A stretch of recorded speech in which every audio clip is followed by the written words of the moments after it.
N'abusons pas de la liberté que nous avons maintenant en Afrique. Aujourd'hui en Afrique, nous pensons que si le son n'est pas fort et qu'il n'y a pas de haut-parleur partout dehors en train de crier, ce n'est pas un impact. Ce n'est pas un impact. Tu ne peux pas sortir d'Afrique et aller mettre des haut-parleurs dehors à Londres et dire que nous affectons ce territoire. Ton voisin invitera immédiatement la police et dira que tu causes un trouble public. Il n'y a rien de mal à crier, mais tu n'as pas besoin de crier verbalement et physiquement pour faire un impact. Que la signature de ta présence se reflète dans la vie des hommes et dans le territoire. Il y a 3 choses que Dieu va faire pour nous. Numéro 1, il y aura une onction qui descendra ici pour exalter les cornes des hommes. Tu sais, David l'a compris. Il a dit, « Tu exalteras ma corne comme la corne de la licorne parce que tu m'as oint d'une huile fraîche. » Il faut l'onction pour qu'un homme soit invité dans l'influence et le pouvoir. Numéro 2, il y aura une grâce libérée ici pour habiliter les hommes à payer les exigences de la consécration. Je vous dis, la plupart d'entre nous assis ici sont tellement grands que si Dieu nous disait ce qu'il veut faire avec nous, il nous faudrait 3 vies pour le croire. Mais le seul défi que nous avons est dans le domaine de la consécration. Quand nous devrions étudier, c'est là que nous regardons des films. Quand nous devrions être réveillés en train de prier, c'est là que nous ronflons. Quand nous devrions construire de la capacité dans différents domaines, c'est là que nous nous distrayons nous-mêmes. Et nous savons ce que nous devrions faire. Mais nous ne pouvons pas nous amener à le faire. Certains d'entre vous ici, vous vous êtes dit cette semaine, je ne vais nulle part. Tu vas t'enfermer quelque part. Tu prends des livres et tu dis que tu veux lire. Je dois lire cette semaine. 30 minutes plus tard quand ils viennent, les livres sont devenus ton oreiller. Ta tête est sur le livre. Oh, tu es en train de ronfler là. Tu iras et tu entendras de la chambre. Oh, n'est-ce pas cet homme qui est allé étudier? Il n'y a pas de grâce. Il sait ce qu'il devrait faire, mais la grâce manque. Et donc, une chose que Dieu va faire dans ce service est de t'habiller de grâce pour accomplir les exigences de ta consécration. Et enfin, ce que Dieu va faire est d'occasionner des partenariats stratégiques et des relations dont tu as besoin afin d'entrer dans l'influence. Je peux te dire qu'il n'y a personne dans l'influence qui ne sait pas comment construire des relations et les entretenir. L'une des principales références d'un homme influent est de savoir comment construire et gérer les relations. Certains d'entre nous, les personnes que Dieu a envoyées dans nos vies, nous les avons toutes chassées. Sors d'ici. Je n'ai pas besoin de toi. Et après 2 semaines, tu découvres que tu ne peux pas faire sans cette personne. Même si tu devais te séparer des gens, sépare-toi en paix. Sépare-toi honorablement. Tu seras choqué que la prochaine phase de ton élévation dépende de cet homme qui t'a servi l'année dernière. Et parce que tu ne savais pas comment gérer cette relation, tu as détruit ce pont. Et ce qui aurait dû prendre un appel téléphonique prendra 10 ans de jeûne et de prière. Et tu peux venir te vanter et dire, nous avons prié pendant 10 ans. Cela ne veut pas dire que tu fais bien parce que ce que tu réalises maintenant en 10 ans, tu aurais dû le réaliser il y a 10 ans si tu savais quoi faire avec les relations. Beaucoup de choses que tu vois arriver arrivent parce que des hommes influents les poussent. Ils les poussent des connexions aux politiques en passant par les finances. C'est pourquoi elles arrivent, pas juste parce que nous sommes moins. Et si un agenda doit prendre le contrôle d'une génération, Dieu aura besoin d'en élever beaucoup et tu es l'un de ceux que Dieu est en train d'élever. Même les apôtres reconnaissaient Barnabas comme fils de consolation parce qu'ils auraient été bloqués si Barnabas n'avait pas eu la capacité de pousser l'œuvre à travers les finances. Je t'ai dit que cette chose n'est pas un don. Cette chose est travaillée. Ce n'est pas un don. C'est travailler. Si tu trouves un homme influent, il a travaillé délibérément. Il n'y a personne qui est monté à l'influence qui n'a pas respecté et obéi aux principes de la consécration et de la sanctification. Je n'aime pas utiliser des personnes qui ne sont pas enracinées dans le royaume comme exemple. Mais afin de te montrer de quoi je parle parce que cela a aussi à voir avec la société, laisse-moi te donner un exemple de certains des hommes riches dans le monde et le niveau de prix qu'ils ont payé pour être là où ils sont. Je leur disais à l'école de fondation, je regardais un documentaire sur Elon Musk et le gars racontait les consécrations et les prix qu'il a payés pour être là où il était. Et je me suis dit, le corps de Christ n'a pas encore compris ce qu'il faut pour être puissant. Merci à Dieu pour les prophéties. Merci à Dieu pour la prière. Merci à Dieu pour l'onction. Cela ne s'arrête pas là. Tu sais ce que ce gars a dit? Il a dit qu'à un moment de sa vie, il travaillait 22 heures chaque jour. Vraiment un travail rigoureux. 22 heures chaque jour. Sur chaque 24 heures, il avait seulement 2 heures. Il avait un site web qu'il hébergeait avec son frère. Il a dit parce qu'ils n'avaient pas d'argent pour louer un appartement. L'argent qu'ils avaient, ils l'ont utilisé pour payer un bureau et ils dormaient dans le bureau et travaillaient dans le bureau. Ce n'est pas parce qu'ils ne connaissaient pas le confort et le luxe. Mais ils savaient qu'à cette phase, il y avait des prix qu'ils devaient payer. Et donc au lieu de payer un appartement, il a payé un bureau. Et le seul ordinateur qu'ils avaient, Il a dit qu'il faisait tourner le site web le jour et ensuite il codait la nuit. Et donc à cause de cela, il maintenait un horaire de travail de 22 heures et tu regardes de telles personnes et tu dis qu'ils sont intelligents, ils sont doués. Non monsieur, ils ont payé des prix. Ils avaient des consécrations auxquelles ils n'ont pas renoncé. Le gars a dit qu'à cette période, il avait une petite amie. C'est pourquoi je n'aime pas trop utiliser ce genre de personnes comme exemple. Il a dit qu'il n'y avait pas de temps pour les vacances. Il n'y avait pas de temps pour les visites. Il a dit que si la dame voulait le voir, parce qu'il était tellement occupé pendant la journée, ce n'était que la nuit qu'elle pouvait venir le visiter et elle venait le visiter au bureau. C'est ce qu'il faut pour être milliardaire. Aujourd'hui tu trouves des chrétiens qui disent « Tout travail et pas de jeu rend Jacques un garçon ennuyeux ». Étais-tu intelligent avant? Tu ne peux pas construire Tesla. Tu ne peux pas construire SpaceX et avoir du temps pour sortir avec une petite amie. C'est à quel point il était vendu à sa vision. Et la dame savait que cet homme a une vision. Il est en mission. Si je dois le voir, c'est moi qui viendrai le voir. Dans la petite fenêtre qu'il avait disponible pour moi. 22 heures. Et aujourd'hui, des voitures électriques sont conduites dans presque toutes les nations. Ces voitures sont sorties de 22 heures de labeur. Ce n'est pas un don. C'était travailler. Ce n'est pas un homme qui parle en langue. Tu parles en langue. Tu as la sagesse de Dieu. Tu as l'onction du Saint-Esprit. Mais tu ne peux pas affecter ta génération parce que tu as du temps pour trop de choses. Nous sommes occupés ici et là à ne rien faire. Tu dois passer du temps à étudier ces hommes pour t'inspirer toi-même. Tu sauras pourquoi sans Dieu ils secouent le monde. Oui, les démons les aident et les soutiennent. Mais la place de la diligence, du travail dur et de la consécration ne peut jamais être enlevée de toute histoire de grandeur. Quand on lui a demandé pourquoi il travaillait si dur, il a dit « Je suis venu découvrir que l'homme moyen travaille 40 à 45 heures par semaine. » Il a dit « Si je travaille plus de 100 heures par semaine, ce que cet homme accomplira en décembre, je l'accomplirai en avril. J'ai besoin d'être en avance sur ma génération. » C'est ainsi qu'ils pensent. Ils ne sont pas arrivés là parce qu'ils étaient doués. Ils sont arrivés là parce qu'ils ont payé des prix. Tu dis que tu es un apôtre aux nations et tu ne peux pas te souvenir de 10 versets. Il n'y a aucun don visible sur ta vie parce que tu ne peux pas payer le prix de la consécration et tu penses qu'un jour les nations s'ouvriront. Tu plaisantes. Je disais à mes intercesseurs récemment de manière humoristique, vous avez végé le vendredi, tout le samedi vous dormez. Ils demandent, nous étions en voyage hier. Quel voyage hier? Tu fais un voyage une fois par semaine, tu dors tout le samedi. Tu plaisantes. Va demander à ceux qui font un impact global. Il n'y a pas un jour où je vais au lit avant 2 heures du matin. Ce n'est pas possible. Tu ne peux pas me surprendre en train de dormir avant 2 heures du matin. Pourquoi? Tu veux prendre ton monde? Comment peux-tu être frais? Comment peux-tu être en avance sur ta génération si tu dors quand ils dorment? Tu te réveilles quand ils se réveillent. Et puis quand tu demandes à des hommes paresseux, ils vont dire « Eh bien, mon Organisation mondiale de la santé a dit que tu devrais dormir 7 heures pour être en bonne santé. » Va demander à ceux qui dorment 7 heures. Ils sont déjà arrivés dans leur repos. Ils dorment 7 heures quand ils ont 3 milliards sur leur compte. Vérifie-les quand ils travaillaient et montaient.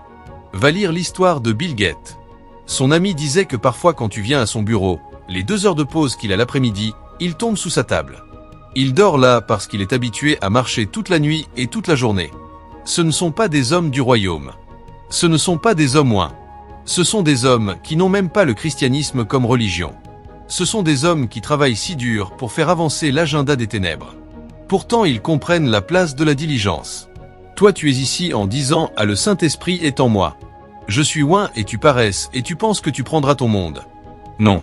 Construis ta vie autour des exigences de ton appel. La consécration n'est pas juste vivre saintement. Quand il s'agit d'influence et d'impact, il y a des définitions précises que tu dois comprendre. Tu construis ta vie autour des exigences de ton appel. Si tu es appelé à la politique, à la direction et à la gouvernance, assure-toi que ce qui domine ton activité quotidienne sont des activités qui te perfectionnent dans cette direction. Tu dois avoir écouté chaque discours, chaque allocution de chaque président important dans le monde. Tu dois avoir lu leur biographie. Tu dois avoir compris comment ils sont passés d'un niveau à un autre. C'est une partie de ta consécration parce que ton appel exige que tu comprennes comment ce couloir fonctionne. Ta consécration n'est pas juste prier en langue et jeûner. Ta consécration est de construire ta vie autour de ce que ton appel est. Si tu es appelé dans l'académie, assure-toi que ta consécration a à voir avec les livres de texte, les laboratoires. Parce que si tu ne perfectionnes pas cet acte, tu ne seras jamais pertinent là.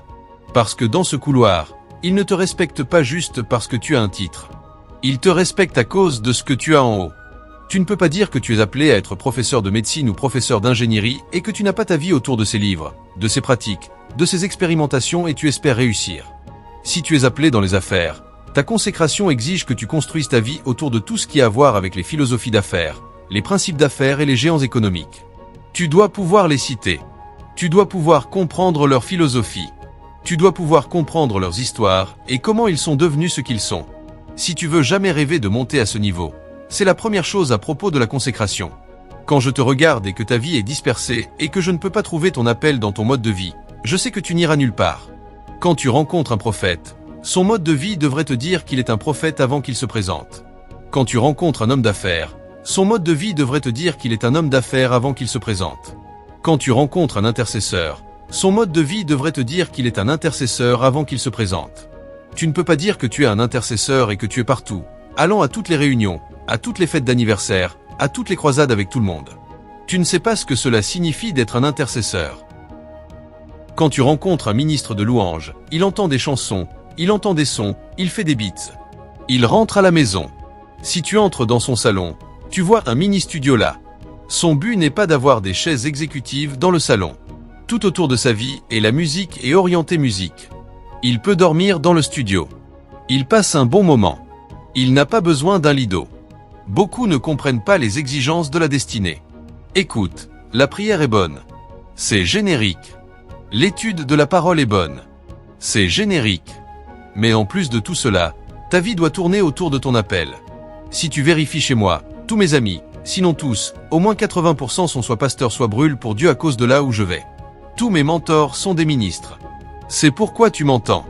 Je continue à citer le pasteur Chris, à citer Andrew, à citer David. Cela ne veut pas dire qu'ils sont les seuls qui réussissent, mais je suis un prédicateur. Donc toute ma vie est construite autour d'eux. Si tu es un homme d'affaires et que tu cites Catherine Kuhlman, tu n'es pas sérieux. Tu trouveras toutes les jeunes filles Catherine Kuhlman en train de le bénir. Es-tu un prédicateur? Oui, leur vie peut t'inspirer. Mais tu vas dans la direction des affaires. Combien de messages as-tu entendu de Cosmos Maduka? C'est un homme qui réussit et qui croit en Dieu. Tu es ici en citant Catherine Kuhlman et tu ne sais rien du marché boursier. Tu plaisantes. Tu dis que tu es journaliste et que tout le monde que tu écoutes est quelqu'un qui prêche seulement la Bible. Tu n'as pas suivi des gens qui ont excellé dans le journalisme pour découvrir leur discours, leur intonation, leur phonétique, leur comportement, leur vie de recherche. Tu penses que tu vas prêcher dans la salle de journalisme. Ils te chasseront de là. Tu n'as pas de place là. Tu dois comprendre que la première exigence de la consécration, si tu veux être un flux, est de construire ta vie autour de ton appel. Nous avons des appels uniques et nos vies et nos modes de vie doivent refléter la direction de notre appel. Si tu sais que tu vas devenir une voix globale après avoir servi les exigences de ton appel, tu dois commencer à vivre et à te comporter comme là où tu vas. Ne vis pas comme ton passé, vis comme ton futur. Si tu sais que tu vas t'adresser à des rois, vérifie comment tu t'adresses maintenant. Tu dis que tu veux t'adresser à des rois, tu te brosses à 16 heures. Quand tu dis mon frère, ils disent Dieu te bénisse. Et tu dis tu vas t'adresser à des rois.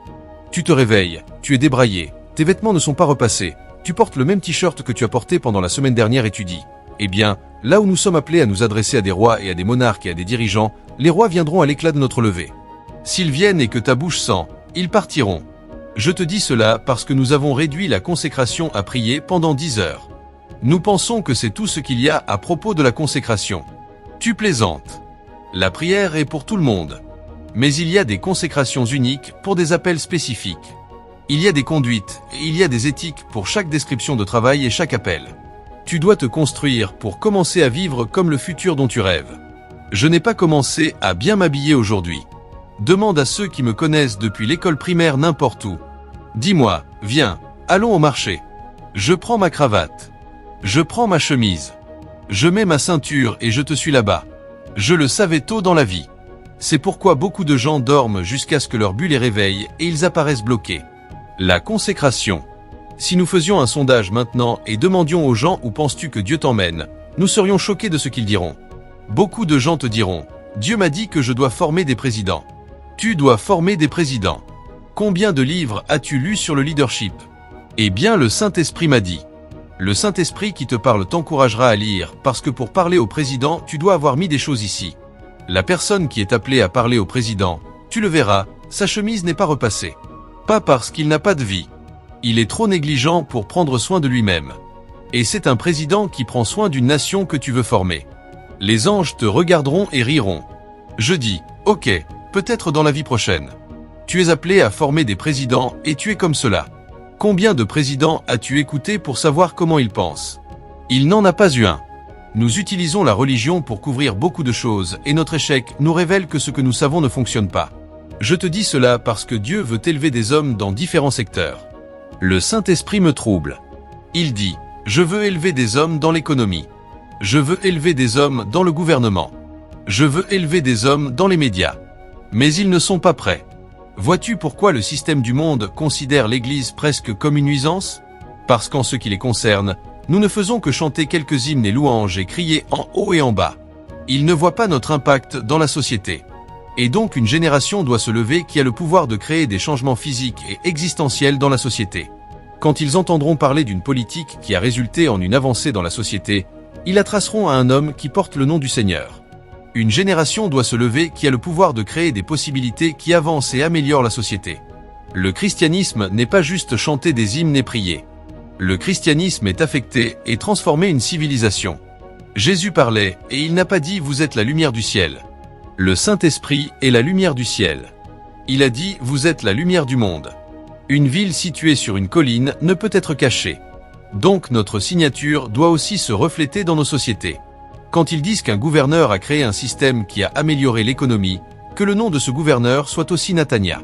Qu'il soit Pierre, qu'il soit Jacques, qu'il soit Jean. Et donc quand il lui demande comment cela est arrivé, il dira que la Bible dit que quand un juste règne, le peuple se réjouit. Et alors tu pourras dire que le christianisme aussi est pertinent. Mais aujourd'hui nos sénateurs sont intéressés à aller à Dubaï parce qu'ils n'ont pas été enseignés la perspective du royaume concernant l'influence. Ils pensent que l'influence est à propos d'un titre. Je suis sénateur et alors quoi? Je suis ministre et alors quoi? Où sont les vies que tu transformes? C'est seulement les psychopompes qui peuvent tourner autour de toi et te célébrer.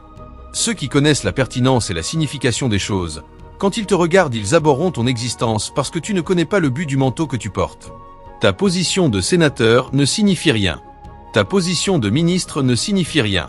Si cela ne met pas de nourriture sur la table de l'homme pauvre.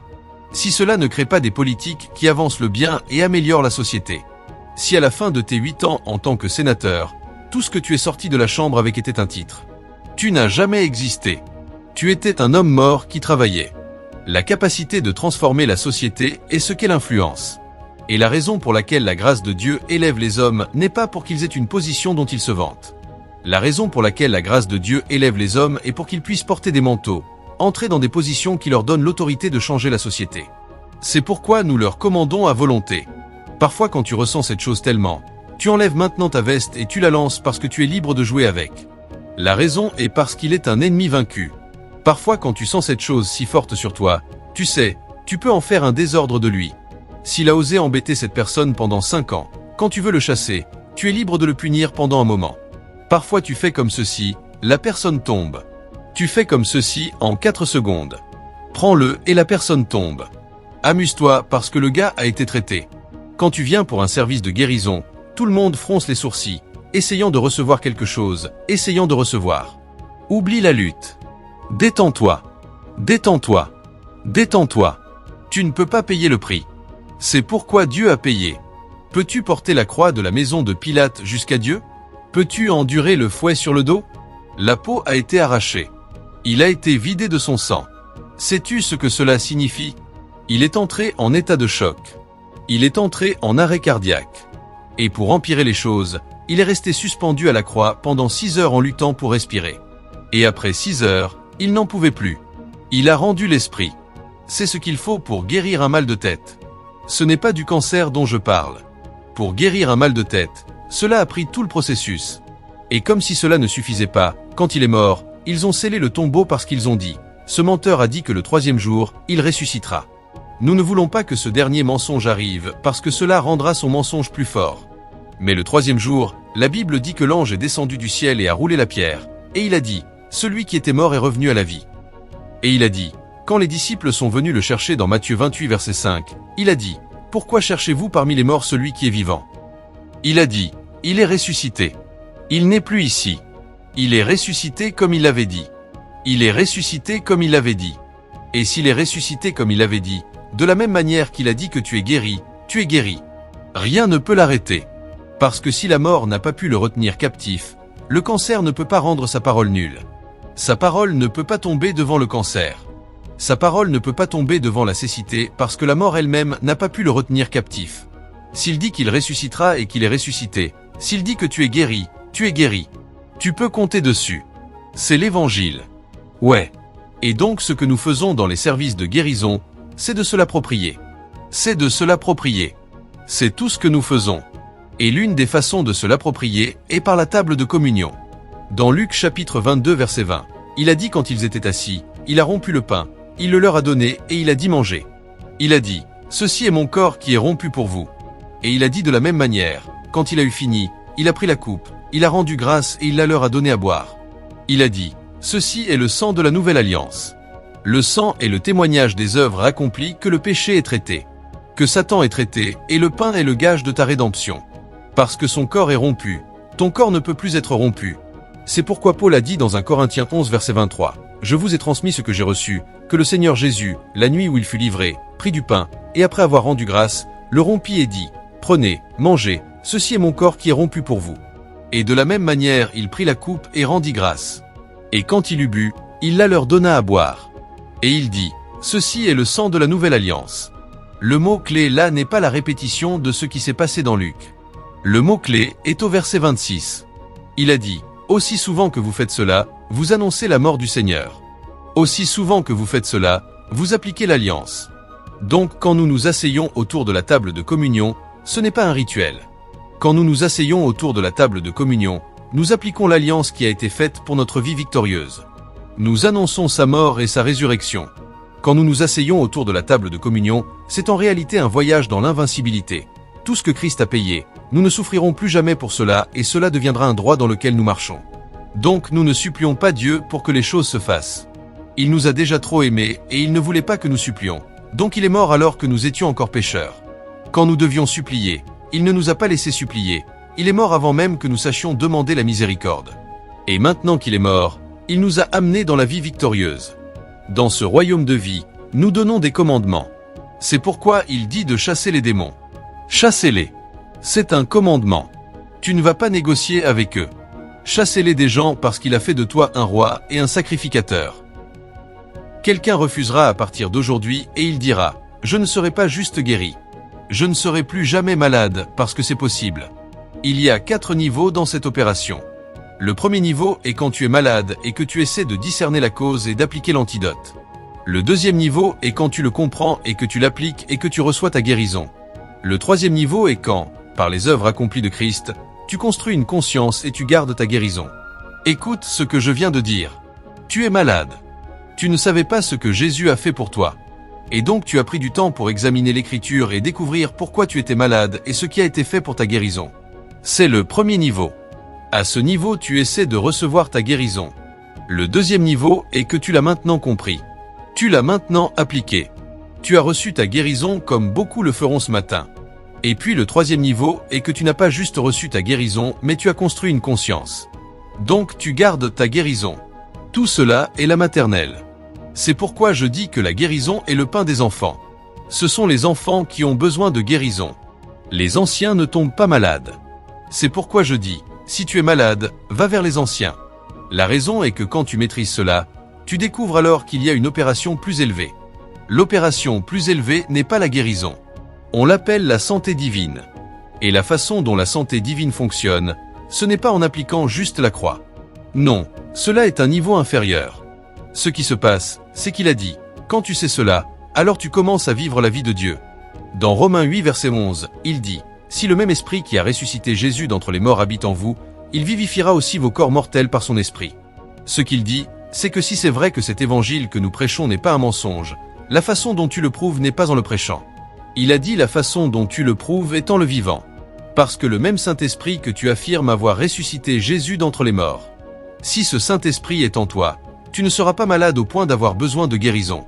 Il a dit, le Saint-Esprit avant que tu sois malade. Il vivifiera ton corps mortel. Vous connaissez tous l'histoire de John Gelek. Le virus qui a tué beaucoup de gens. Ils ont mis le virus dans ses mains et le virus est mort. Et quand ils lui ont demandé comment, il n'a pas dit Dieu est avec moi. Il a dit, j'ai exercé mon âme dans la vie éternelle. Je sais comment remuer le Saint-Esprit. Nous ne sommes pas des hommes. Nous sommes des hommes-dieu. Nous ne sommes pas des hommes ordinaires. La Bible dit, quand tu sors, les arbres des champs battront des mains. Ces arbres sont les gens du monde. Nous sommes appelés les arbres de justice. Les gens du monde sont appelés les arbres des champs. Donc quand les arbres de justice apparaissent, les arbres des champs battent des mains. C'est pourquoi je plains les chrétiens qui font des gens dignes leurs propriétaires. Ils ne savent pas qui ils sont. Ils ne savent pas ce qu'ils portent. Il y a une gloire enfermée en toi. Tu ne cherches pas la guérison. Tu marches dans la santé divine. Tout le monde que tu touches, qu'il le veuille ou non, avant que tu donnes ton cœur à Christ, tu étais malade. Tu es sorti, tu es revenu, tu as découvert que la maladie est partie. Ce que tu ne sais pas, c'est que tu as touché quelqu'un qui porte la gloire. Tu as touché quelqu'un. C'est pourquoi nous ne pouvons pas surpasser Dieu. Ce matin, quelqu'un est sur le point de passer avec la maladie. Mais la lumière de la parole de Dieu va te délivrer maintenant. Tu ne partiras pas d'ici avec cette même condition. La gloire de Dieu est en train de descendre dans cette atmosphère et tout ce qui n'est pas de Dieu doit céder la place. Écoute bien, quand nous comprenons que le péché a été traité et que Satan a été dépouillé, nous n'avons plus besoin de supplier pour la guérison. Nous n'avons plus besoin de crier pendant des heures en espérant que quelque chose se passe. Nous commandons simplement parce que l'œuvre est déjà accomplie. Jésus n'est pas en train de mourir à nouveau sur la croix pour toi aujourd'hui. Il est déjà ressuscité. Il est déjà triomphant. Et parce qu'il est triomphant, tu es triomphant. C'est pour cela que Paul pouvait dire avec assurance, « Je suis crucifié avec Christ, et ce n'est plus moi qui vis, c'est Christ qui vit en moi. » Ce n'est plus toi qui portes la maladie. Ce n'est plus toi qui portes la faiblesse. C'est Christ qui vit en toi. Et Christ ne peut pas être malade. Christ ne peut pas être opprimé. Christ ne peut pas être vaincu. Donc si Christ vit en toi, la maladie n'a plus de place légale dans ton corps. Beaucoup de croyants prient encore comme s'ils devaient convaincre Dieu de les guérir. Ils pleurent, ils crient, ils font des jeûnes de 40 jours en pensant que plus ils souffrent, plus Dieu sera touché. Mais Dieu n'est pas touché par ta souffrance. Il a déjà été touché par la souffrance de son Fils. Ce qu'il attend maintenant, c'est que tu crois ce qu'il a déjà fait. Quand tu pries pour un malade, ne supplie pas Dieu. Commande à la maladie. Dis, au nom de Jésus, esprit de maladie, sors de ce corps maintenant. Dis, cancer, je te commande de partir. Douleur, je te commande de disparaître.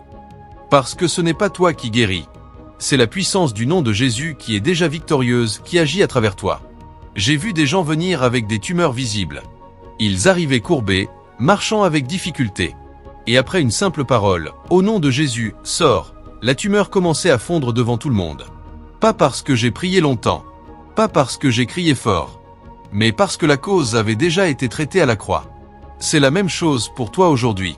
Peu importe le nom de ta maladie, peu importe depuis combien d'années elle est là, peu importe ce que les médecins ont dit, la parole de Dieu est supérieure au rapport médical. La parole de Dieu est supérieure à ton ressenti. La parole de Dieu dit que tu es guéri. Donc tu es guéri. Arrête de regarder tes symptômes. Arrête de les décrire. Arrête de les nourrir en parlant tout le temps. Commence à parler de ce que Christ a fait. Commence à dire, par ses meurtrissures, je suis guéri. Commence à dire, la même puissance qui a ressuscité Jésus habite en moi et vivifie mon corps mortel. Quand tu parles ainsi, la foi monte. Quand la foi monte, la puissance coule. Et quand la puissance coule, la maladie n'a pas d'autre choix que de partir. Je veux que tu comprennes les 4 niveaux dont je parlais. Le premier niveau est celui où tu es malade et tu cherches à comprendre la cause pour appliquer l'antidote. C'est le niveau de base. Tu étudies la parole, tu découvres que le péché et le diable ont été vaincus, et tu commences à résister à la maladie. Le deuxième niveau est quand tu appliques cette vérité et que tu reçois ta guérison. Tu commandes, tu crois, et le miracle se produit. Beaucoup de personnes vont atteindre ce niveau ce matin. Le troisième niveau est quand tu construis une conscience de guérison. Tu ne gardes plus seulement ta guérison, tu vis dans une mentalité où la maladie n'a plus accès à toi. Tu marches dans la santé divine. Tu ne pries plus pour être guéri. Tu vis guéri. Et le quatrième niveau, le plus élevé, est quand tu deviens un canal de guérison pour les autres. Tu ne cherches plus ta propre guérison. Tu portes la guérison partout où tu vas. Les gens te touchent et sont guéris. Ton ombre, ton manteau, tes paroles libèrent la puissance. C'est le niveau où Paul vivait. C'est le niveau où Jésus vivait. Et c'est le niveau où Dieu veut que tu entres maintenant. Tu n'es pas un chrétien ordinaire. Tu n'es pas un homme ordinaire. Tu es un porteur de la vie de Dieu. Tu es un temple du Saint-Esprit. Le même esprit qui a ressuscité Christ d'entre les morts habite en toi. Cet esprit ne connaît pas la maladie. Cet esprit ne connaît pas la faiblesse. Cet esprit est vie, puissance et santé. Donc quand la maladie essaie de s'attacher à toi, dis-lui, tu n'as aucun droit ici. Le sang de Jésus m'a racheté. Je suis propriété de Dieu. Sors maintenant. Ne négocie pas avec la maladie. Ne discute pas avec elle. Commande-lui. Elle est sous tes pieds. Elle est vaincue. Elle est déjà jugée à la croix. Je déclare sur ta vie en ce moment, toute maladie chronique, toute douleur persistante, toute inflammation, tout cancer, toute hypertension, tout diabète, toute infirmité, je te commande au nom de Jésus, sors maintenant. Quitte ce corps. Quitte cette vie. Au nom de Jésus-Christ de Nazareth, sois guéri. Je sens la puissance de Dieu circuler ici. Quelqu'un qui avait mal au dos depuis des années, la douleur est en train de disparaître. Quelqu'un qui avait une tumeur, cette tumeur est en train de se dissoudre. Quelqu'un qui avait des problèmes de vue, tes yeux sont en train d'être restaurés. Reçois-le par la foi. La guérison n'est pas quelque chose que tu attends. La guérison est quelque chose que tu possèdes déjà en Christ. Commence à marcher comme une personne guérie. Commence à parler comme une personne guérie. Commence à agir comme une personne guérie. Et ton corps s'alignera sur ta foi. C'est cela la vie glorieuse. Ce n'est pas une vie où tu pries constamment pour être guéri. C'est une vie où tu vis dans la santé divine et où tu guéris les autres. C'est une vie où les gens te regardent et disent « Cet homme porte quelque chose de différent. Cet homme porte la vie de Dieu. » Je te prophétise aujourd'hui, à partir de maintenant, tu ne seras plus connu comme celui qui est toujours malade. Tu seras connu comme celui qui porte la guérison. Les gens viendront vers toi avec leurs problèmes et ils repartiront guéris. Parce que Christ en toi est l'espérance de gloire. Ne retourne plus jamais à l'ancienne mentalité. Ne dis plus jamais « je suis malade ». Dis plutôt « je suis le temple du Saint-Esprit et la vie de Dieu coule en moi ». Chaque jour, réveille-toi et dis « merci Seigneur parce que je suis guéri par tes meurtrissures. Merci parce que le même esprit qui a ressuscité Jésus vit en moi et vivifie mon corps. » Marche dans cette vérité. Parle cette vérité. Vis cette vérité. Et tu verras la gloire de Dieu se manifester dans ta vie de manière extraordinaire. Que le Seigneur te garde dans cette santé divine. Que sa main puissante te protège. Que sa présence soit avec toi partout où tu iras. Et que partout où tu poseras tes pieds, la maladie fuit, la douleur disparaisse et la vie de Dieu soit manifestée. Au nom de Jésus-Christ, Amen.